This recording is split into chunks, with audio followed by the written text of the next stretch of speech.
Notre maison brûle et nous regardons ailleurs, disait Jacques Chirac en 2002 au sommet de Johannesburg. 20 ans après, on pourrait le paraphraser en disant « Notre maison brûle encore plus fort et tout le monde semble s'en foutre royalement ». Pourquoi les questions environnementales n'intéressent personne, ni les politiques, ni les citoyens, visiblement? A priori, ça intéresse les citoyens, parce que toutes les études d'opinion qu'on fait montrent que c'est parmi les préoccupations les plus importantes.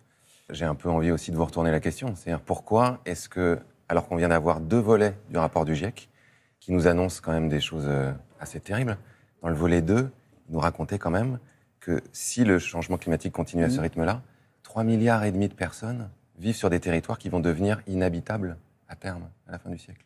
Comment est-ce que des journalistes peuvent voir passer cette information-là, se retrouver face à des candidats aux élections présidentielles et ne pas leur poser la question, ne pas leur dire « mais c'est extrêmement grave, qu'est-ce que vous avez prévu pour gérer ça ?» Responsabilité des politiques, responsabilité des journalistes. Responsabilité des médias, et puis responsabilité des politiques.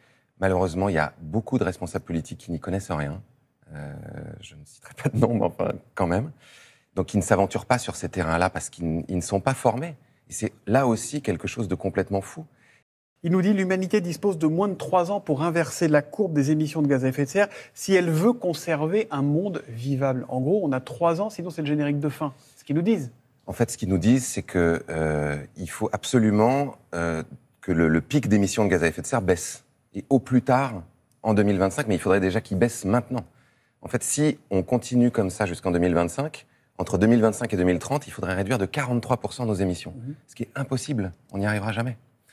Donc, d'une certaine manière, le GIEC nous dit à chaque rapport, et de plus en plus, nous sommes dans une situation d'urgence vitale. Une partie de cette planète pourrait devenir invivable. Des gens pourraient souffrir. Il faut quand même se rendre compte que dans un monde à +2, +3, et évidemment encore plus 4 degrés, dans les zones tropicales, par exemple, où la chaleur et l'humidité se conjuguent, ça va devenir intenable.